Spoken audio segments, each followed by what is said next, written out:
Hey gun geeks, I'm Destinee from FateofDestinee Media, and this video is going to be about shooting stance theories. Now, the information I'm going to share is going to be geared more toward newer shooters, but those of you experienced shooters out there, feel free to share it with the new shooters that you know.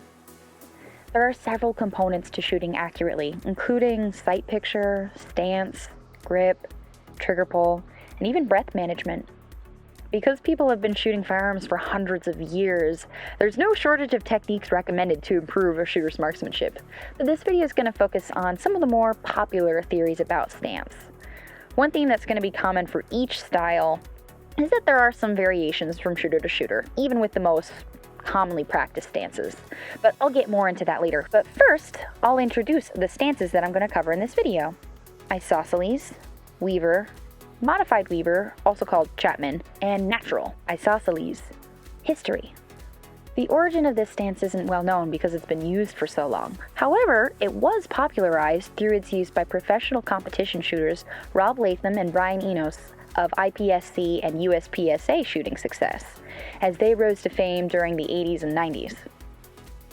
Configuration. One of the most common styles of stance is called the Isosceles. In this stance, the shooter stands with their feet aligned, toes pointed toward the target, about shoulder width apart, and their arms are fully extended. Some variations involve incorporating bends into the knees and arms, with elbows pointed downward. Theory. One of the arguments for adopting an isosceles stance is that it allows the shooter to use their innate accuracy to quickly aim the firearm by pointing it. This allows a shooter to aim without extra consideration for eye or hand dominance. The bent knee isosceles variant also lowers the shooter's center of gravity, which increases the stability of their stance. Disadvantages. Squaring off against one's target may be beneficial for target shooting accuracy, but with regard to self-defense application, standing with one's chest directly facing the attacker presents said assailant with a wider target. Another potential downside of the isosceles stance is in the reduced balance from front to back, due to how it positions the shooter's feet in a horizontal line. Some argue that this instability weakens a shooter's ability to manage recoil as it pushes backward into the shooter. Weaver. History. This stance is generally attributed to an origin during the 1950s as developed by Los Angeles County Deputy Sheriff Jack Weaver during his time on the LA County Sheriff's pistol team. Since then, it's been popularized by many famous shooters, including firearms instructor Jeff Cooper, as taught at his training institution, Gunsight, founded in 1976. Configuration. When using a Weaver stance, the shooter faces the target at an angle with their feet diagonal to each other, shoulder width apart, and toes facing forward. The non-dominant leg is positioned forward of the dominant leg, with the shooter's weight balanced in between the rear and front legs.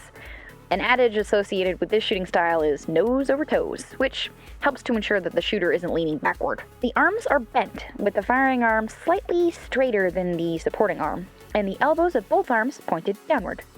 The shooting hand pushes forward, while the support hand pulls back, strengthening the shooter's front to rear grip on the pistol. Theory.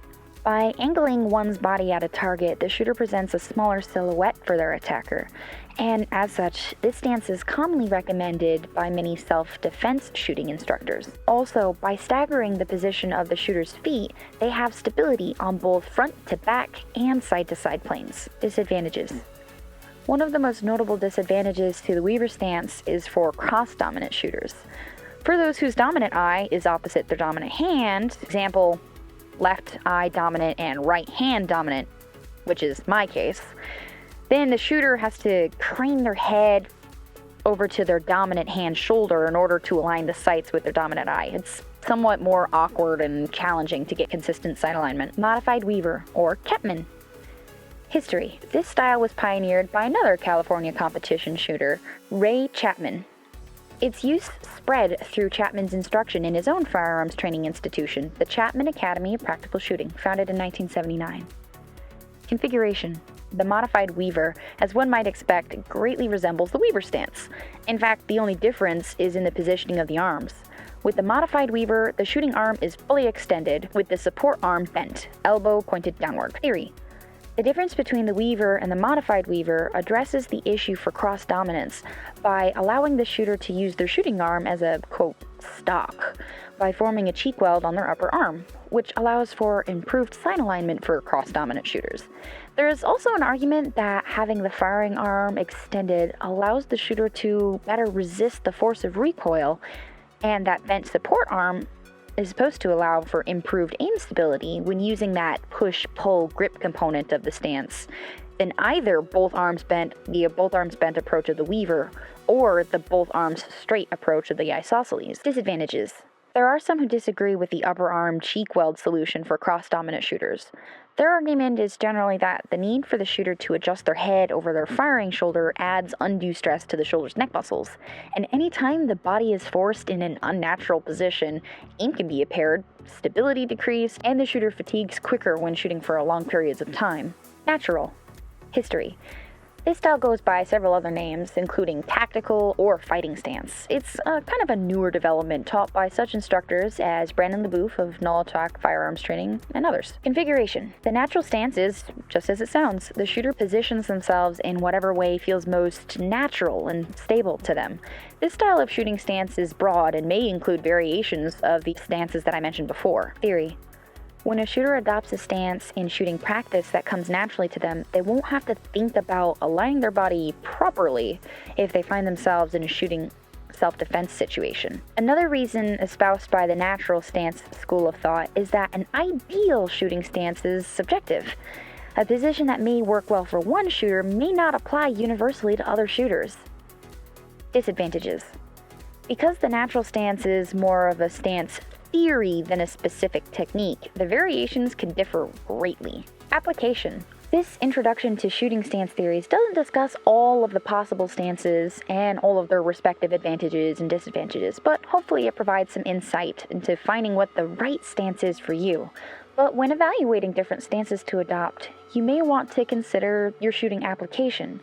Stances that work well for target shooters generally configure the shooter's body in a manner that allows them to maintain a very fine degree of control over the aim of their firearm, and may or may not also take into account the shooter's overall stability when shooting standing as well as on the move. A target shooter's ideal stance may also differ depending on the style of target shooting, such as bullseye shooting or USPSA, or just some good old plinking. One of the instructors I previously mentioned, Brandon LeBoeuf, brought up an excellent point to contemplate with regard to stance during a recent discussion about firearms training. How does one affect the proper stance in a self-defense situation? With an infinite number of potential circumstances that could force a concealed carrier to draw their firearm, how can one stance apply universally? Brandon argues that it is not possible. Say, for example, a stranger rushes you, and you start to run as you attempt to identify whether or not the threat merits deadly force, which then forces you to draw on the move. Or an assailant knocks you to the ground, and you have just enough time to draw while you're still lying on the pavement before they jump on you with a knife in their hand. In these situations, it would be difficult, possibly even dangerous, to take extra time to configure one's body in a way that might be deemed a proper stance. Arguably, the ideal stance at the moment is just whatever allows that victim to survive the attack. With so many options and unique styles of shooting, any shooter has a wide host of stances to try out on the firing lanes. Practitioners of the shooting sports may have varying motivations for their firearms training, whether inspired to hone their precision or better prepare for the event that they may find themselves in a life-threatening situation. Some stances are better suited than others, depending on the shooting application. What shooting stance works best for you?